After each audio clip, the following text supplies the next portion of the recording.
Bible సమయం గంభీర సమయం వచన పరంపర ధ్యానాంశ సమయం బైబిల్ సమయం గంభీర సమయం దైవ సన్నిధికి అనుబంధ సమయం బైబిల్ సమయం బైబిల్ సమయం బైబిల్ సమయం బైబిల్ సమయం.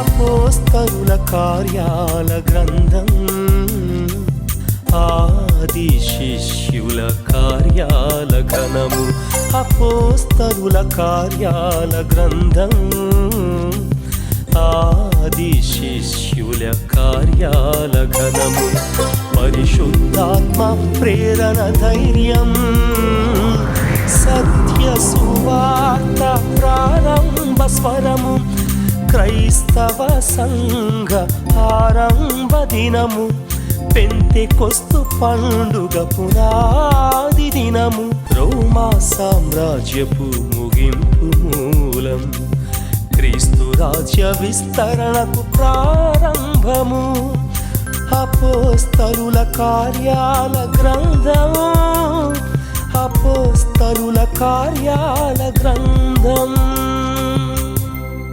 ఈ కార్యక్రమాన్ని స్పాన్సర్ చేసిన వారికి మా హృదయపూర్వక ధన్యవాదాలు. ఈరోజు కార్యక్రమాన్ని చూచి అనేకులు రక్షింపబడతారు, బాధలలో ఉన్నవారు ఆదరించబడతారు. దానికి కారణం మీరే. కాబట్టి ప్రభు మిమ్మలను నిండారుగా దీవించును కాక. Good evening, praise the lord. దేవుని నామానికి స్తోత్రం, హల్లెలూయా. సకాలానికి వచ్చిన మీ అందరికీ నా ప్రత్యేక వందనాలు. ఇంకా ఆయా గదుల్లో ఎవరైనా ఉంటే వారిని దయచేసి రమ్మని చెప్పండి. వంటగదిలో ప్రియ చెల్లెండ్రు కానీ పాపలు కానీ ఎవరైనా ఉంటే వారిని కూడా దయచేసి రమ్మనండి. ఎందుచేతనగా ప్రార్థనలో మీరు పాల్గొంటే మీరు దీవించబడటానికి అవకాశం ఉంది. ఇక ప్రార్థన చేస్తాను. ప్రార్థనలో అందరూ ఏకీభవించమని మనవి చేస్తున్నాను. మమ్మల్ని మికిలిగా ప్రేమించిన మా ప్రియ పరలోకపు తండ్రి, వందనాలు, స్తోత్రాలు. నీ కుమారుడు మా రక్షకుడు యేసు ప్రభువారి అతి శ్రేష్టమైన నామంలో మీ కృపాసనాన్ని సమీపించడానికి మీరు మాకిచ్చిన ఆధిక్యత కొరకై వందనాలు, స్తోత్రాలు చెల్లిస్తున్నాం. ప్రభువా, వాగ్దానం చేసిన వాడు నమ్మదగినవాడు. మీ కృపా వాగ్దానాలు దేవుని వాక్యం అంతటా నిండి ఉన్నాయి. ఆ వాక్యాన్ని వచనం వెంబడి వచనాన్ని ధ్యానం చేసి ప్రభువా మీ వాగ్దానాలను స్వతంత్రం చేసుకునే భాగ్యాన్ని మీరు మాకు ఇచ్చినందుకై వందనాలు, స్తోత్రాలు చెల్లిస్తూ ఉన్నాం. ఈ వాక్య పరిచర్య ద్వారా ఎంతమంది రక్షింపబడ్డారో, ఎంతమంది ప్రభువులో ఎదుగుతున్నారో వారందరిని బట్టి మీకు స్తోత్రాలు చెల్లిస్తున్నాము నాయన.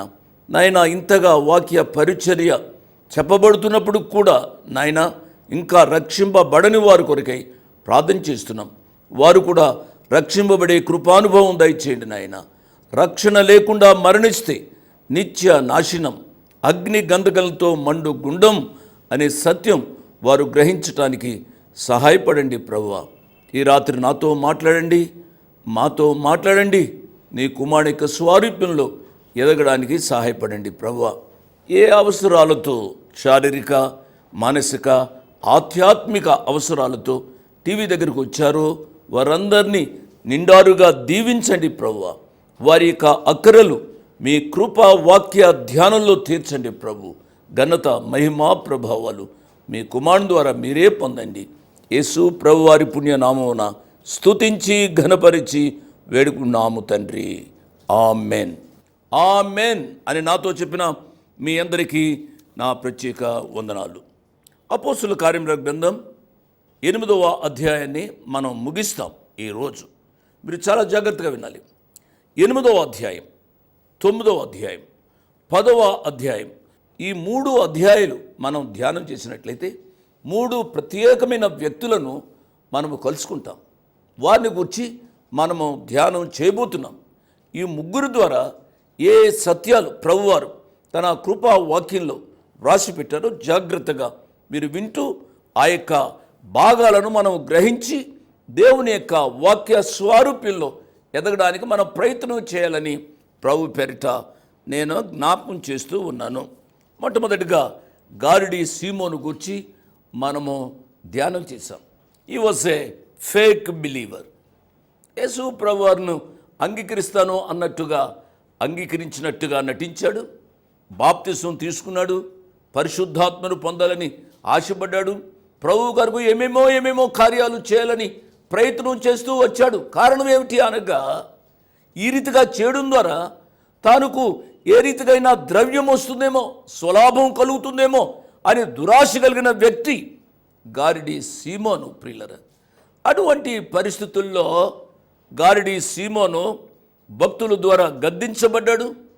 తదుపరి తన యొక్క గతి చాలా హీనంగా మార్చబడింది. మనము గత పాఠంలో మనం చెప్పుకున్నాం. ఇటువంటి పరిస్థితుల్లోనే పరిశుద్ధాత్మ దేవుడు 26వ వచనం నుంచి నపుంసకుని యొక్క జీవితాన్ని వ్రాశారు. నపుంసకుని జీవితం ద్వారా మనం నేర్చుకోవాల్సింది ఏమిటి అనగా, ఈ నపుంసకుడు అతడు గాజా దేశానికి సంబంధించిన వాడైనప్పటికీ, ఉన్నతమైన స్థాయిలో ఉన్నప్పటికీ, యేసు ప్రభువారు అంటే ఎరగని వ్యక్తి అయినప్పటికీ కూడా యేసు ప్రభువారి యొక్క సువార్త ద్వారా ప్రభావితుడై యేసు ప్రభువారిని తన సొంత రక్షకునిగా అంగీకరించాడు. దేవుని నామానికి స్తోత్రం. అది 8వ అధ్యాయం ముగింపులో చూస్తాం.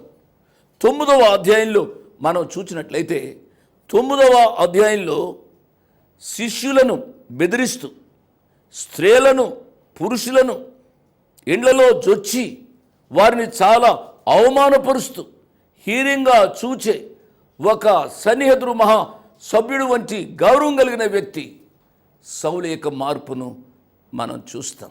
దేవుని నామానికి స్తోత్రం. సౌలు గారి యొక్క జీవితాన్ని ధ్యానిస్తూ ఉంటేనే ఒళ్ళు పులకరిస్తుంది. తద్వారా మనము గ్రహించేది ఏమిటి అనగా, ఎటువంటి దుర్మార్గంలో మానవుడు జీవిస్తున్నప్పటికీ కూడా ఆ మానవుని మార్చ సమర్థుడు మన ప్రభు అయిన యేసయ్య. ఆ యేసు ప్రభు దగ్గరికి రావాలి అంతే. యేసు ప్రభు దగ్గరికి వస్తే నిన్ను తన చేతులలో బలమైన సాధనంగా వాడుకుంటాడు అనే సత్యాన్ని మనం గ్రహించాలని నేను మనవి చేస్తూ ఉన్నాను. 8వ అధ్యాయంలో నపుంసకుడు మంత్రి, ఫైనాన్స్ మినిస్టర్, ఆయన రక్షింపబడ్డాడు. 9వ అధ్యాయంలో సంఘాన్ని హింసించిన, స్త్రీలను పురుషులని భేదం లేకుండా హింసించిన సౌలు రక్షింపబడ్డాడు, పౌలుగా మార్చబడ్డాడు. 10వ అధ్యాయంలోనికి వచ్చినప్పటికీ ఒక అన్యుడు శతాధిపతి కొర్నేలి రక్షింపబడినట్లుగా మనం చూస్తాం. దేవుని నామానికి స్తోత్రం అండి. 3 ప్రముఖమైన వ్యక్తులు రక్షింపబడటం మనం చూస్తాం. ఈ రాత్రి వాక్యం వింటున్న నా ప్రియ తమ్ముళ్ళు, నా ప్రియ చెల్లెండ్రు, ఇంతగా దేవుని వాక్యం మీకు చెప్పబడుతున్నప్పటికీ, అనేక మంది దైవదాసుల ద్వారా చెప్పబడే వాక్యాన్ని మీరు వింటూ ఉన్నప్పటికీ ఇంకా మీరు మారు మనసు పొందలేదు. ఎందుకు? ఏ కారణం చేత మారు మనసు పొందలేదు? దేవుడు మీకు అననుకూలమైన పరిస్థితులు కలిగించాలా? అనారోగ్యాన్ని కలిగించాలా? ఏదైనా ఇబ్బంది కలిగించాలా? దాని ద్వారా మీరు ప్రభులోనికి రావాలని ఆశపడుతున్నారా? ఏమిటమ్మా, ఏమిటి బాబు, ఇంత ప్రాధేయపడి దేవుని వాక్యం చెబుతున్నప్పుడు కూడా ఇంకా హృదయాన్ని కాఠిన్యం చేసుకోవడం మంచిది కాదు అనే విషయాన్ని నేను జ్ఞాపకం చేస్తున్నాను. ఇంకొక సత్యాన్ని చెప్పి నేను ముందుకు వెళ్తాను అండి. ఇక్కడ మనం చూసేది ఏమిటనగా 8వ అధ్యాయం చివరిలో నపుంసకుని గూర్చి మనం ధ్యానం చేస్తున్నాం. 9వ అధ్యాయంలో సౌలు భక్తుని మనం ధ్యానం చేయబోతున్నాం. 10వ అధ్యాయంలో శతాధిపతి అయిన కొర్నేలియస్ను మనం ధ్యానం చేయబోతున్నాం. ఈ ముగ్గురు కూడా ఆది కాలంలో నోవహు సంతానమైన హాము, షేము, యాపతుల యొక్క జీవితాల్లో నుంచి, అనగా వారి వంశావళిలో నుంచి వచ్చిన వారు. దీని ద్వారా మనం గ్రహించవలసింది ఏమిటి అనగా, హాము, షేము, యాపెతుల యొక్క వంశావళిలోంచి వచ్చిన ఈ ముగ్గురు ఎవరు? ఈ ముగ్గురు నపుంసకుడు, సౌలు, కొర్నేలియస్ రక్షింపబడడం ద్వారా ప్రపంచమంతా రక్షింపబడటానికి దేవుడు తన కృపను ఏర్పాటు చేశాడు అనే సత్యాన్ని నేను జ్ఞాపకం చేస్తూ ఉన్నాను. ప్రియులరా, ఈ విషయాలు నా మటుకు నేను ధ్యానం చేస్తూ ఉంటే నా శరీరము పులకరించింది. దేవునికి నేను స్తోత్రాలు చెల్లించాను. ప్రియ ప్రభువా, మీ కృపా వాక్యము మాకు అర్థమయ్యే రీతిగా మీరు రాసినందుకై మీకు స్తోత్రాలు అని నేను చెప్పాను. ఆ ప్రభువారిని మనం స్తుతించాలి. ఏ వ్యక్తి యొక్క జీవితంలో ఏ వంశానికి సంబంధించిన, అతడు హాము వంశానికి సంబంధించిన, అతడు షేము వంశానికి సంబంధించిన, అతడు యాపెతు వంశానికి సంబంధించిన ఎవరైనప్పుడు కూడా, ప్రపంచంలో ఎవరైనప్పుడు కూడా ఆ వ్యక్తి రక్షింపబడాలి అనగా 3 విషయాలు నేను జ్ఞాపకం చేస్తున్నాను. జాగ్రత్తగా మీరు వినాలి. ఒక వ్యక్తి రక్షింపబడాలి అనగా అతనికి దేవుని యొక్క వాక్యాన్ని చెప్పే ఒకరు ఉండాలి. ఆయనను దైవజనుడు అని అనాలి. దైవజనుడు దేవుని యొక్క వాక్యం చెప్పడం ద్వారా పరిశుద్ధాత్మదేవుడు తన కృపా కార్యము జరిగించి ఎంతటి దుర్మార్గుణ్ణైనా మార్చడానికి ఆయన ఇష్టపడతాడు అనే విషయాన్ని నేను జ్ఞాపకం చేస్తూ ఉన్నాను. ఆ కాలంలో దేవుడు ఉపయోగించుకున్నాడు నపుంసకుడు మార్చడానికి ఫిలిప్పును. సౌలు గారి యొక్క మార్పు ఇంకొక రీతిగా ఉన్నట్లుగా చూస్తాం. కొర్నేలియస్ యొక్క మార్పు ఇంకొక రీతిగా ఉన్నట్టుగా చూస్తాం. ప్రియులరా, వివిధ రీతులుగా పరిశుద్ధాత్మదేవుడు ఒక వ్యక్తిని ప్రభువులోనికి నడిపిస్తాడు అనే సత్యాన్ని రాత్రి గ్రహించాలి. ఇంకా నీవు రక్షింపబడకపోతే ఈ వాక్య పరిచర్య ద్వారా ఈ రాత్రి నీవు తీర్మానం చేసుకునే వాళ్ళని ప్రభువు పక్షంగా నేను మనవి చేస్తూ ఉన్నాను. దైవజనుల ద్వారా టీవీలో దేవుని వాక్యాన్ని చెప్పిస్తూ ఉన్నారు, రేడియోల ద్వారా, వేదికల ద్వారా, ప్రసంగాల ద్వారా సంఘంలో దేవుని యొక్క వాక్యం దైవజనులు చెబుతున్నారు. ఆ దేవుని వాక్యం యొక్క నడిపింపును పరిశుద్ధాత్మదేవుడు ఒప్పిస్తున్నాడు. అయినప్పుడు కూడా తాత్కాలికంగా నీవు ఒప్పుకుంటున్నావు, కానీ శాశ్వతంగా నీ జీవితాన్ని మార్చుకోవడం లేదు అనే విషయాన్ని నేను జ్ఞాపకం చేస్తున్నాను. ప్రియులరా, ఈ రాత్రి దైవజనుడిగా దేవుని వాక్యం చెబుతూ ఉండగా, దేవుని వాక్యం వినబడుతూ ఉండగా, పరిశుద్ధాత్మదేవుడు నిన్ను ఒప్పిస్తూ ఉండగా, నీవు పరిశుద్ధాత్మ దేవుని యొక్క ఒప్పుదలకు వ్యతిరేకముగా జీవించవద్దు అని ప్రభు పేరిట నేను జ్ఞాపకం చేస్తున్నాను. మంచిది. 8వ అధ్యాయంలో చివరి భాగంలోనికి మనం వచ్చాం. 26వ వచనాన్ని చదువుతున్నాను. ప్రభు దూత, నీవు లేచి దక్షిణముగా వెళ్ళి యెరూషలేము నుండి గాజాకు పోవు అరణ్య మార్గమును కలుసుకోమని ఫిలిప్పుతో చెప్పగా అతడు లేచి వెళ్ళెను. కాబట్టి ఫిలిప్పుకు ప్రభు దూత బహుశా దర్శనమందు కలిసి చెప్పి ఉండి ఉంటారు. కాబట్టి సమరయలో ఉన్న నీవు లేచి వెళ్ళి, ఆయన ప్రయాణం చేస్తున్నాడు, యెరూషలేము నుంచి గాజాకు వెళుతున్నాడు, అతన్ని కలుసుకోమని ఫిలిప్పు భక్తునితో చెప్పినట్లుగా మనం చూస్తాం. ఇప్పుడు ఫిలిప్పు గారు సమరయలో ఉన్నారు. సమరయలో ఉన్న ఈ భక్తునితో ప్రభు దూత మాట్లాడుతున్నాడు. ఏమని? నీవు లేచి దక్షిణముగా వెళ్ళి యెరూషలేము నుండి గాజాకు పోవు అరణ్య మార్గమును కలుసుకోమని ఫిలిప్పుతో చెప్పగా అతడు లేచి వెళ్ళెను. ఇక్కడ సమరయ ఉంది. ఈ సమరయ నుండి ఈ వ్యక్తి గాజాకు వెళ్తున్నాడు. ఎక్కడి నుంచి వెళ్తున్నాడు? యెరూషలేము నుండి గాజాకు వెళ్తున్నాడు. ప్రియులరా, ఇతడు ఈ వాజ్ ఎ ఫైనాన్స్ మినిస్టర్, ఆర్థిక మంత్రి. ఎవరి కింద? 27వ వచనం. అప్పుడు ఐతోపియుల రాణి అయిన కందాకే క్రింద మంత్రి అయి ఆమె యొక్క ధనాగారమంతటి మీదనున్న ఐతోపియుడైన నపుంసకుడు ఆరాధించుటకు యెరూషలేమునకు వచ్చి ఉండెను. ప్రియులరా, ఎంత మంచి పరిస్థితి అండి. అతడు ఐతోపియుడు, అతడికి దేవుడంటే తెలియదు. యెరూషలేములో ఆరాధించే దేవుని గూర్చి సంభవం అతని హృదయంలో ఆశ కలిగింది. ఆ ఆశను బట్టి ఐతోపియుడైన నపుంసకుడు దేవునిని ఆరాధించటానికి యెరూషలేమునకు వచ్చి మరలా తిరిగి వెళ్తున్నాడు, గాజాకు తిరిగి వెళ్తున్నాడు. మీరు చూడాలి ఈ పటంలో సమరయ, యెరూషలేము, గాజా. ఇప్పుడు పరిశుద్ధాత్మదేవుడు ఫిలిప్పు గారితో ఏం చెబుతున్నాడు?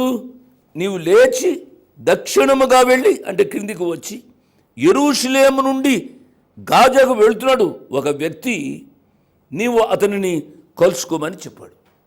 ఫిలిప్పు గారు సమరయలో ఉన్నాడు. సమరయలో ఉన్న ఈ ఫిలిప్పు గారు గాజా ఎడారిలో ఈ వ్యక్తిని కలుసుకోవాలి. ఇక్కడ 1-2 ప్రశ్నలు రావడానికి అవకాశం ఉంది కదా. ముమ్మరంగా సమరయలో సేవ జరుగుతుంది. ముమ్మరంగా సమరయలో సేవ జరుగుతూ ఉండగా ఎందుకు ప్రభువు దూత ఈయనతో, అంటే ఫిలిప్పు గారితో సమరయ వదిలిపెట్టి ఎక్కడో ఉన్న గాజా అరణ్యానికి వెళ్ళమని చెబుతున్నాడు అనే ప్రశ్న రావడానికి అవకాశం ఉంది కదా. ఎంతోమంది రక్షింపబడుతున్నారు ఫిలిప్పు గారి యొక్క పరిచర్య ద్వారా. ఇంతమంది రక్షింపబడటం వదిలిపెట్టి ఒక వ్యక్తి కొరకు ఈ ప్రభు దూత నువ్వు అక్కడికి వెళ్ళు, అది మామూలు దూరం కాదు, 30,000 మైళ్ళ దూరం ఉంటుంది అని చెబుతూ ఉంటారు. అంత దూరం ఒక వ్యక్తి కొరకు వెళ్ళడానికి కారణం ఏమిటి అని మనం దీర్ఘంగా ఆలోచిస్తే ప్రియులరా, సమాధానం కన్విన్సింగ్గా ఉండవచ్చు, ఉండకపోవచ్చు. నేను చెప్పేది ఏమిటనగా, ఈ ఐతోపియల రాణి అయిన, కందాకే క్రింద మంత్రి అయిన ఈ నపుంసకుని ద్వారా అనేక మంది ప్రభులోనికి రావడానికి అవకాశం ఉంది. బలమైన సంఘం నార్త్ ఆఫ్రికాలో ఉండడానికి కారణం ఈ నపుంసకుడు. ఈ రాత్రి ఈ సత్యాన్ని గ్రహించి పిల్లరా, మన యొక్క జీవితాల్లో కూడా మన ప్రియ ప్రభు మనను వాడుకోవాలని ఆశపడుతున్నాడు. నీవు చిన్న గ్రామానికి సంబంధించిన, నీవు పెద్ద పట్టణానికి సంబంధించిన, నీవు నగరంలో ఉన్న ఏ స్థాయిలో ఉన్నప్పటికీ కూడా నీవు గ్రహించవలసింది ఏమిటనగా, నగరంలో ఉన్న వారినే, ఇంగ్లీషు భాష మాట్లాడుతున్న వారినే, సూటు బూటు వేసుకున్న వారినే, లేక డబ్బున్న వారినే వాడుకుంటాడు అనే అపోహ మంచిది కాదు. చిన్న పల్లెటూరులో పుట్టిన నన్ను ఆ ప్రియ ప్రభు వాడుకోవడానికి ఇష్టపడుతున్నారు. నా ప్రియులరే, ఈ రాత్రి మనకు కావాల్సింది ఫిలిప్పు గారు వంటి కమిట్మెంట్, ఫిలిప్పు గారు వంటి లోబడే స్వభావం.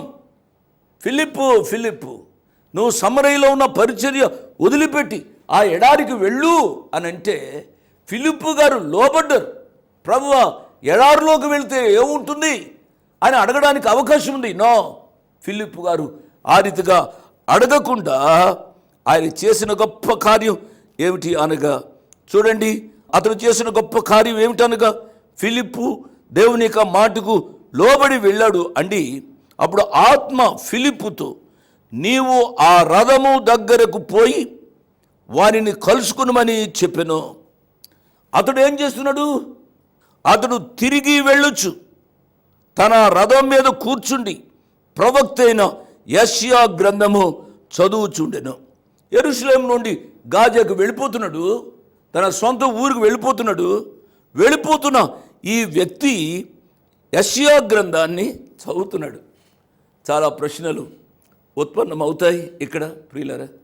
యెషయా గ్రంథం ఈయనకి ఏ రీతిగా వచ్చింది, యెషయా గ్రంథాన్ని ఈయన ఏ రీతిగా అర్థం చేసుకుంటున్నాడు అనే ప్రశ్నలు వేయడానికి అవకాశం ఉంది. మెట్టుకు ఆ యొక్క యెరూషలేములో యెషయా గ్రంథాన్ని సంపాదించాడు.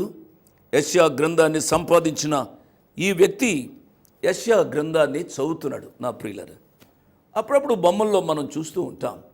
ఏమిటి అనగా, ఈ యొక్క నపుంసకుడే, ఇతడే రథాన్ని నడుపుతూ ఒక చేతితో, ఇంకొక చేతితో ఈ యొక్క యెషయా గ్రంథాన్ని చదువుతున్నట్టుగా బొమ్మల్లో చూస్తూ ఉంటాం. అది సరికాదు. నా యొక్క ఉద్దేశం ఏమిటనగా, ఈ భాగాన్ని దీర్ఘంగా ఆలోచించి చదువుతూ ఉన్నట్లయితే, ఇతడు అనేక మంది పరివారంతో బయలుదేరి ఉండి ఉండవచ్చు. రథము నడిపేవాడు ఒక ఆయన ఉంటాడు, కనుక తన వెనుక, because is a finance minister, ఆర్థిక మంత్రి, ధనాగారం అంతటికి అతడు అధికారి కాబట్టి చాలామంది పరివారము ఉండి ఉంటారు. అందులో కూర్చుని ఆయన యెషయా గ్రంథాన్ని చదువుతున్నాడు. 30వ వచనం, ఫిలిప్పు దగ్గరకు పరిగెత్తుకుని పోయి అతడు ప్రవక్తని యెషయా గ్రంథము చదువుతూ ఉండగా విని, నీవు చదువునది గ్రహించుచున్నావా అని అడుగగా, ఆ డైలాగ్ మనం చూడాలి. దేవుని యొక్క కార్యాలు అగమ్యగోచరాలు, మన కంటికి కనబడవు, మన చెవికి వినబడవు. ప్రియులారా, నేను రక్షింపటానికి దేవుడు ఒక సేవకుణ్ణి వాడుకున్నాడు. సాధారణమైన సేవకుడు, ఆయన సాధు, కాలినడకపై ఏజెన్సీ అంతా తిరుగుతున్నాడు. మా గ్రామానికి వచ్చాడు. మా గ్రామానికి వచ్చి ఆ గుడి దగ్గర ఒక చిన్న మీటింగ్ పెట్టాడు. ఆ చిన్న మీటింగులో నేను రక్షింపబడ్డాను. దేవుని కార్యాలు చూచారా? అక్కడి నుంచి నేను రక్షింపబడ్డాను. రక్షింపబడిన నాటి నుండి అనేక రీతులుగా ఆ ప్రియ ప్రభు తన సేవలో నన్ను వాడుకుంటున్నారు అనే విషయాన్ని నేను జ్ఞాపకం చేస్తున్నాను. ఎప్పుడైతే ఫిలిప్పు గారు ఇతనిని నీవు చదువుతున్నది నీకు అర్థమవుతుందా అని అడిగాడో అప్పుడు ఆయన చెప్తున్నాడు, ఎవడైనను నాకు త్రోవ చూపకుంటే ఎలాగూ గ్రహింపగలని చెప్పి రథమెక్కి తనతో కూర్చుండుమని ఫిలిప్పును వేడుకొనెను. మీరు ఆ దృశ్యాన్ని ఆలోచించాలి. ఫిలిప్పు గారు అతన్ని అడిగారు, నపుంసకుడిని, ఏమయ్యా నువ్వు చదువుతున్నావు కదా, నీకు అర్థమవుతుందా అంటే అతడు క్యాజువల్గా చెప్పి ఉంటాడు, నేను చదువుతున్న మాట వాస్తవమే, కానీ దీంట్లో ఉన్న అర్థం ఎవరైనా చెబితేనే కానీ నాకు ఎలా అర్థమవుతుంది అని అతడు ఎదురు ప్రశ్న వేశాడు. అప్పుడు లేఖనంలో ఉన్న భాగాన్ని చదువుతున్నాడు ఆ వ్యక్తి, నపుంసకుడు.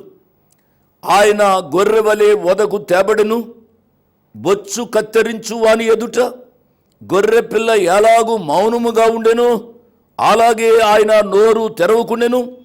ఆయన దీనత్వమును బట్టి ఆయనకు న్యాయ విమర్శ దొరకకపోయేను. ఆయన సంతానమును ఎవరు వివరింతురు? ఆయన జీవము భూమి మీద నుండి తీసివేయబడినది అని ఈ రీతిగా చదువుతున్నాడు. ప్రియులరా, అప్పుడు ఆ నపుంసకుడిని ఫిలిప్పు గారు అడిగారు, అయ్యా మీరు చదువుతున్నారు కదా, ఈ భాగం మీకు అర్థమవుతుందా అని అడిగినప్పుడు నపుంసకుడు ఆ భాగాన్ని చదువుతూ అన్నాడు, ఈ ప్రవక్త ఎవను గూర్చి ఇలాగ చెబుతున్నాడు? తన్ను గూర్చా అంటే ఆ ప్రవక్త రాశాడు కదా, ఆ ప్రవక్తను గూర్చా లేక వేరొకను గూర్చా? దయచేసి నాకు తెలపవయ్యా అని చెప్పి ఫిలిప్పును ఈ నపుంసకుడు అడిగాడు. ప్రియులరా, అప్పుడు ఫిలిప్పు నోరు తెరిచి ఆ లేఖనమును అనుసరించి అతనికి యేసయ్యను గూర్చి సువార్తను ప్రకటించాడు. వినాలి, ఈ రాత్రి సమయంలో ఒక గొప్ప సత్యాన్ని పరిశుద్ధాత్మ దేవుడు మన ముందు పెడుతున్నాడు. ఏమిటి అనగా, ఎవరైనా సరే ఒక వ్యక్తి రక్షింపబడాలి అనగా మనం చెప్పే గంభీరమైన విషయాలు కాదు. ప్రియులరా, ఒక్కొక్కసారి మనుషుల్ని ఏడిపిస్తాము, ఒక్కొక్కసారి మనుషులను నవ్విస్తాము. నవ్వించేది, కవ్వించేది, ఏడ్పించేది మనుషుల్ని ఒప్పింపచేయదు, కానీ మనుషులని ఒప్పింపచేసేది ఏమిటి అనగా యేసయ్యను గూర్చిన సిలువ సువార్త. ఆ సిలువ సువార్త మనము సమంగా చెప్పగలిగిన నాడు ప్రతి వ్యక్తి రక్షింపబడతాడు అనే విషయాన్ని నేను జ్ఞాపకం చేస్తూ ఉన్నాను. ఈ రాత్రి సమయంలో మనం గ్రహించాలి, నపుంసకుడు ఈ ఫిలిప్పు భక్తుడు చెప్పిన విశ్లేషణను బట్టి అతడు ఒప్పించబడ్డాడు, అతడు మారు మనసు పొందాడు. ఈ ఫిలిప్పు గారికి ముందే అనుభవం ఉంది. ఏ అనుభవం? గారిడి సీమోను అనుభవం ఉంది కదూ. గారిడి సీమోను ఏమి చేశాడో ఫిలిప్పు గారికి తెలుసు. కాబట్టి మామూలుగా ఆయనకు బాప్తిసం ఇవ్వడంలే, అక్కడ నీళ్లు కనపడ్డాయి. నీళ్లు కనపడిన వెంటనే నాకు బాప్తిసం ఇమ్మని నపుంసకుడు అడుగుతూ ఉంటే అప్పుడు ఫిలిప్పు గారు అంటున్నాడు, నీవు పూర్ణ హృదయంతో విశ్వసించిన ఎడల పొందవచ్చును అని చెప్పాను. అతడు యేసుక్రీస్తు దేవుని కుమారుడని విశ్వసించుచున్నానని ఉత్తరం ఇచ్చాను. అప్పుడు ఫిలిప్పు బాప్తిసం ఇచ్చినట్లుగా మనం చూస్తాం. మిగిలిన కొన్ని విషయాలు ఈ అధ్యాయం ముగింపులో ఉన్నాయి, అవి వచ్చే పాఠంలో నేను చెప్తాను. ప్రియులరా, ఒక వ్యక్తి బాప్తిసం తీసుకోవాలి అనగా ఈ రాత్రి బలమైన రీతిగా గ్రహించవలసింది ఏమిటనగా బాప్తిస్మానికి ముందుగా అతడు రక్షింపబడిన అనుభవం కలిగి ఉండాలని నేను మనవి చేస్తున్నాను. రక్షణ లేకుండా బాప్తిస్మము అది బాప్తిస్మము కాదు అనే సత్యాన్ని ఈ రాత్రి గ్రహించాలి. నామకార్థ క్రైస్తవ కుటుంబంలో పుట్టడం ద్వారా బాప్తిస్మం తీసుకుంటే తీసుకోవచ్చు. నేను సిద్ధాంతాన్ని గురించి నేను మాట్లాడటం లేదు, కానీ దేవుని వాక్యంలో ఉన్న సత్యాన్ని నేను బోధిస్తున్నాను. దేవుని నామానికి స్తోత్రం. మెట్టుకు నపుంసకుడు రక్షింపబడ్డాడు. చరిత్ర చూసినట్లయితే నార్త్ ఆఫ్రికాలో గొప్ప సంఘం ఈ యొక్క వ్యక్తి ద్వారా ప్రారంభించబడింది. ఈనాడు విశేషమైన రీతిగా సేవ జరుగుతుంది. అశేషమైన ప్రజలు ప్రభువును అంగీకరించారు. అదే రీతిగా నువ్వు ఏ ప్రాంతంలో ఉంటావో ఆ ప్రాంతానికి ఈ నపుంసకుని వలె ఆశీర్వాదకరంగా ఉండమని మనవి చేస్తూ నేను ముగిస్తున్నాను. అట్టి కృపా తీర్మానము పరిశుద్ధాత్మ దేవుడు వాక్యమైన ప్రతి బిడ్డకు అనుగ్రహించునుగాక. ఆమేన్. ఇంతవరకు వాక్యాన్ని విన్నందుకు మీకు నా హృదయపూర్వక వందనాలు. ఒక ప్రత్యేకమైన మనవి చేయడానికి మరొకసారి మీ ముందుకు వస్తున్నాను. అదేమిటనగా ఈ కార్యక్రమాన్ని నిర్వహించడానికి నేను ఎంతో ధైర్యం చేశాను అనే విషయాన్ని జ్ఞాపకం చేస్తున్నాను. డబ్బుండి కార్యక్రమాన్ని ప్రారంభించలేదు. నన్ను రక్షించి ఇంతవరకు పిలిచిన ప్రభు ఉన్నారు అని, తదుపరి విశ్వాసులైన మీరు ఉన్నారు అనే ధైర్యంతో ఈ కార్యక్రమాన్ని కొనసాగిస్తున్నాం. కాబట్టి ఈ కార్యక్రమానికి అయ్యే ఖర్చులో కొంత భాగమైన మీరు భరించాలని మనవి చేస్తున్నాను. ఒకరోజు కార్యక్రమానికి ఎంత ఖర్చు అవుతుందో ఆ విషయాలు మీరు తెలుసుకోవాలంటే దయతో నాకు ఫోన్ చేసి కానీ ఆఫీసుకు ఉత్తరం రాసి కానీ తెలుసుకుని సహాయపడమని ఒక తండ్రిగా, దైవదాసునిగా, అంకులుగా మీకు మనవి చేస్తున్నాను. My address 1-1-214/2, flat number 505506. 1-1-214/2, flat number 505506. Prithvi Apartments Extension, Vivek Nagar, Chikkarpalli, Hyderabad 20. దేవుడు మిమ్మల్ని నిండారుగా దీవించునుగాక. ఆమేన్.